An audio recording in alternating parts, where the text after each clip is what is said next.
If you saw the title to this video and you thought to yourself, ugh, then this video is for you. Welcome to Looking Behind the Mirror, where we explore narcissism and take our lives back as we make sense out of nonsense. As a quick disclaimer, everything I say is based on my opinions and my personal experiences. I'm not a professional, and if you're really struggling, I encourage you to seek professional help. I am providing links below for you. If you've ever had to deal with a pathological narcissist in your life, you probably have dealt with your fair share of unsolicited advice. Narcissists definitely believe that they know the best way to do everything and that they are the ultimate authority on pretty much everything, and that they have some great gift to humanity to bestow their wisdom upon anyone they see, whether they ask for it or not. And if you are anything less than grateful, well, something must be wrong with you. You could be a brain surgeon for 20 years, and maybe they have been a carpenter for 3 years, and they will have advice for you on how to operate on the human brain. They have no shame, and they have no realistic idea of how much advice to give, when it is appropriate to give advice, when that advice is appropriate, and why sometimes people don't want their advice. There are two main reasons that they do this: control and superiority. These are very different reasons, but they combine together to create an extremely annoying habit.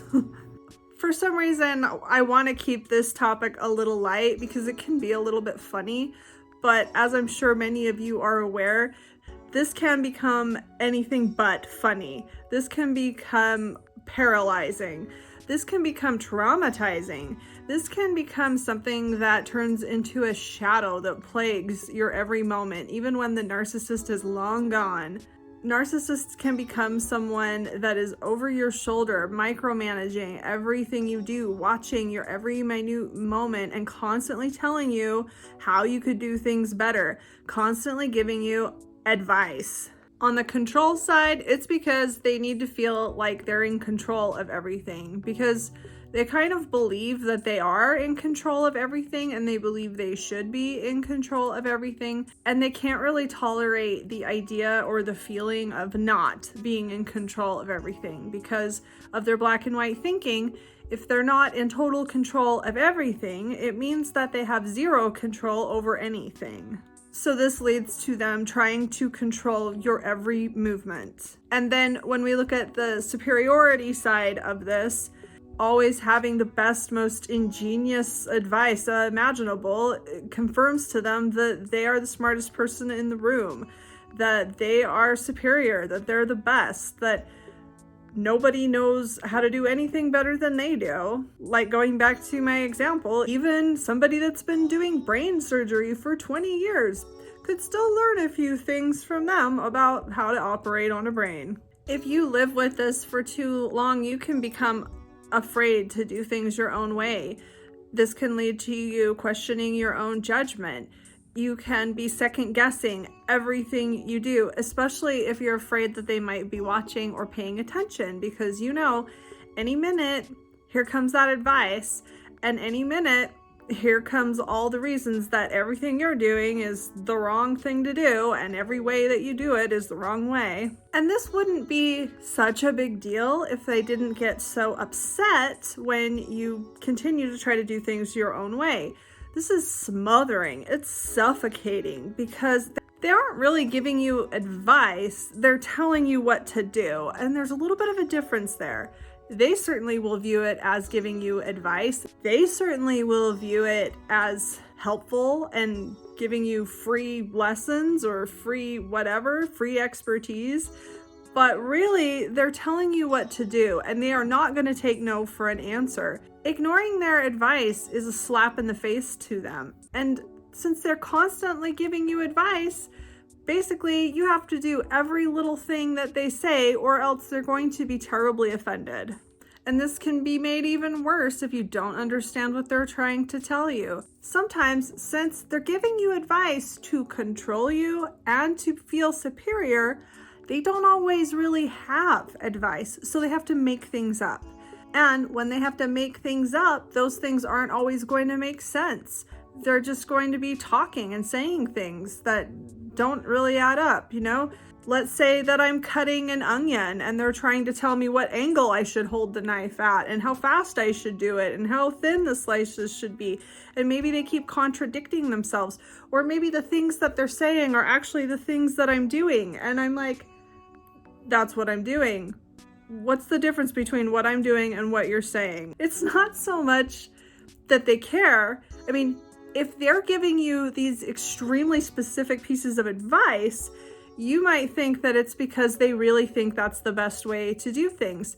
But they might just be making things up because they really just want to give you advice, because they really just want to control the situation and want to feel superior.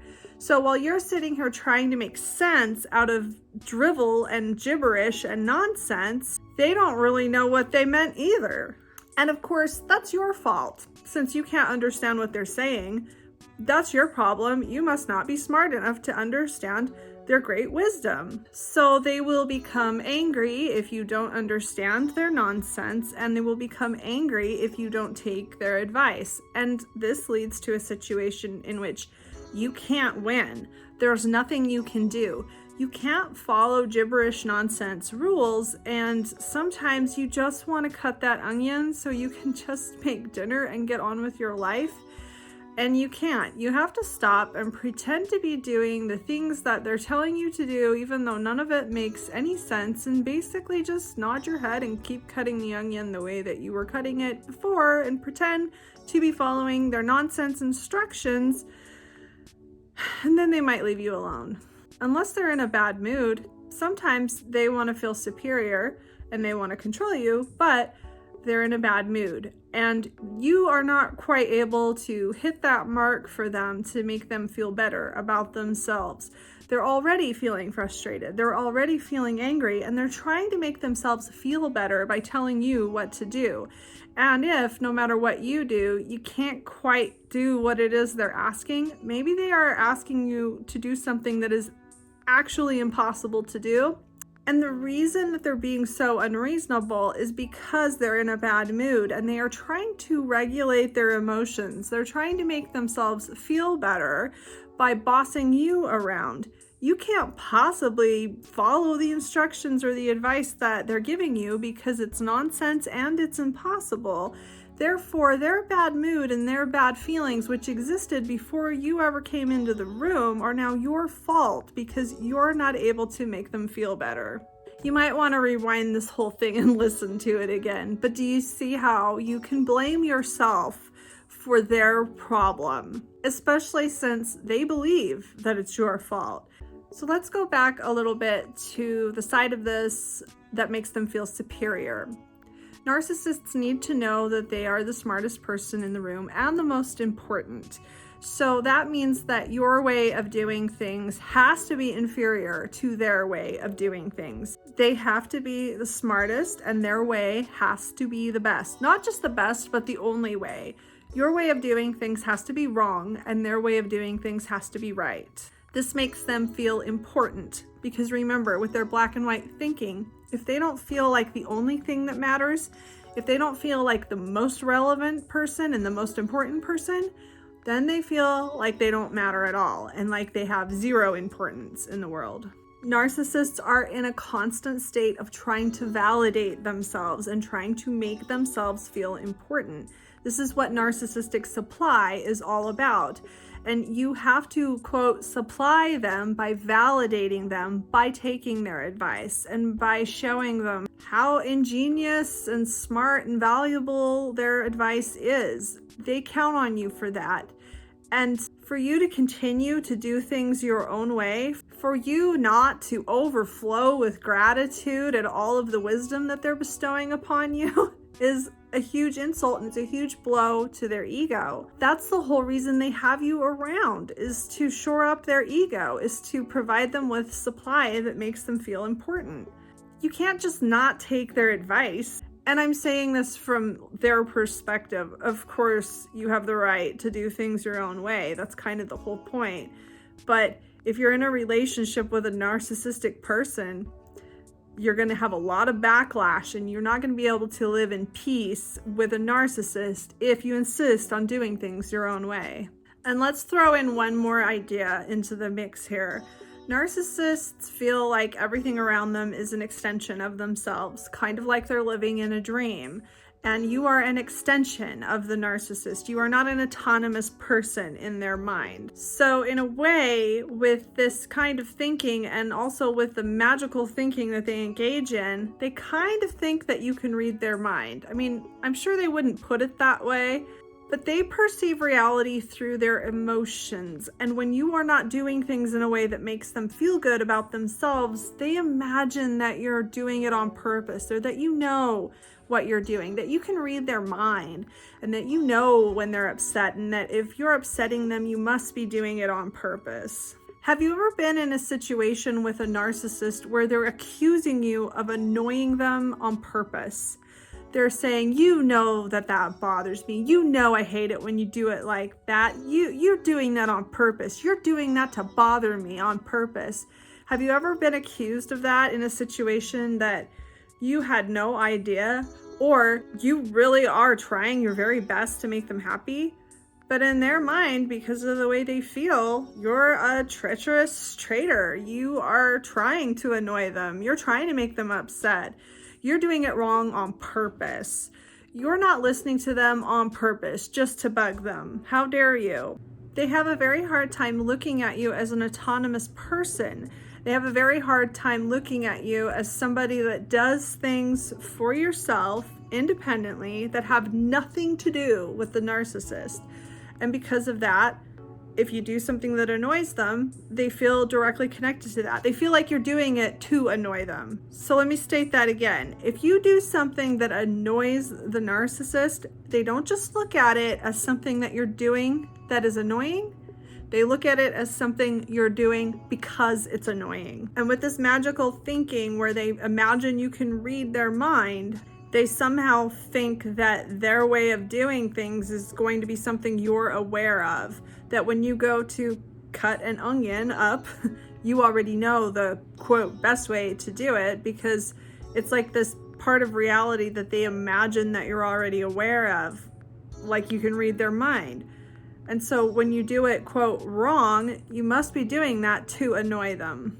And even when they have good advice, because maybe I should have said this in the beginning, but sometimes they have really good advice. Some of them are very talented, very intelligent people. Some of them have really good advice. But I don't know about you, but even when someone has a way of doing something that is better than my way of doing it, sometimes I still want to do it my way because I'm just more familiar with that and I don't want to change. And narcissists don't really give you that leeway to make your own decisions. They become very upset about that. And another reason they do this, to go back to the control side of things, is because they want to, quote, be helpful. They want to do things for you so that you will owe them later, so that you will view them as altruistic, so that they can feel like a generous, helpful, good pillar of the community or whatever.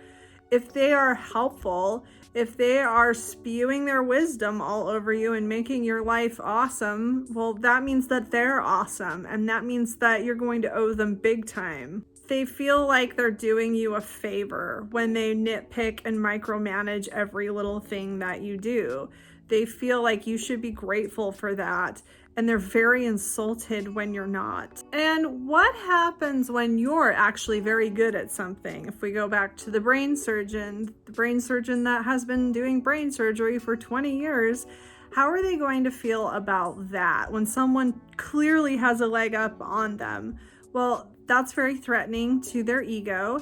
It might be something that they're either going to downplay your talent and make it into something that's really not that great, not that important, or a skill that's really just a waste of time, or they're going to try to give you advice about something that you know a lot more about, or they might try to sabotage you by giving you horrible advice that will confuse you.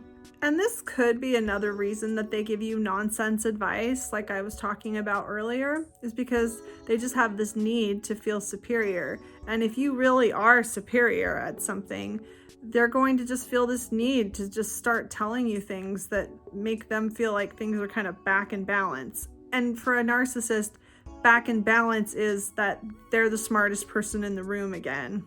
So they might just start spewing nonsense at you. And if you don't have really great boundaries, and if you don't have a lot of confidence in the thing that you actually do have a lot of skill in, they may succeed at confusing you or knocking your confidence down a little bit. If they're particularly successful at this, they may even cause you to lose interest in things that you have a lot of talent for. And at the end of all of this, after all of the unwanted advice that they spew on you night and day, no matter what, you really can't ever win. Because if you take their advice and everything gets better and they actually have good advice and you actually change the way that you're doing things, it's never really going to be good enough, and it's certainly not going to be good enough to make them feel better for very long. And there's always going to be something else that they're going to have unwanted advice for, or they're going to pick apart the way that you're taking their advice, and you're never really going to be able to do it right. And you're certainly not going to be able to do it as good as they can. Even in the best of circumstances, if you take their advice and things improve dramatically, well, they can't have you surpassing them. They can't have you take on their advice and then improve your skills so much that you're now better at whatever it is they were telling you how to do.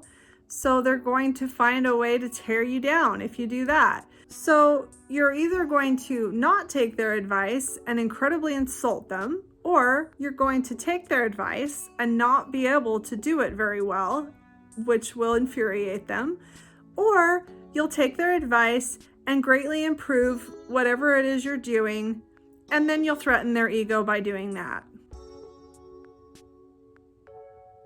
Is he behind me? Behind me, isn't he?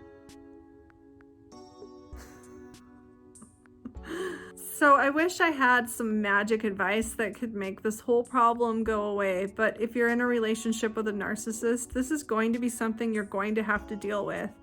And the best advice, other than getting out of the relationship, is you really just gotta smile and nod. Don't argue whatever you do. Don't argue, because this isn't a matter of trying to find the best way to do things, which is what it masquerades as. This has nothing to do with whether or not the advice is good advice or not. So if you start arguing about whether or not your way is good enough, that's not why you're getting advice. I honestly think the best thing you could do is smile and nod and say thank you, and maybe ask a few leading questions like, oh, can you show me that? Or, oh, I never thought of it that way. Or, oh, that's a good idea. Thanks. And then just keep doing it the way you were doing it. Because like I said, it's not really about the advice. It's about control and superiority. So if you just don't argue and you just smile, nod, and act grateful for all of the unsolicited wisdom, that might be enough to satisfy them and to get them to back off and go away. And if they want to take over cutting the onion, just let them cut the onion. You got to do what you can to keep the peace if you are stuck in the relationship. I hope this helps. If you like this video, give it a thumbs up and comment below any ideas you have for me for future videos. And don't forget to subscribe to my channel if you like this video and you would like to see more like it in the future. Until next time, thanks. Bye. Well, other than getting out of the relationship,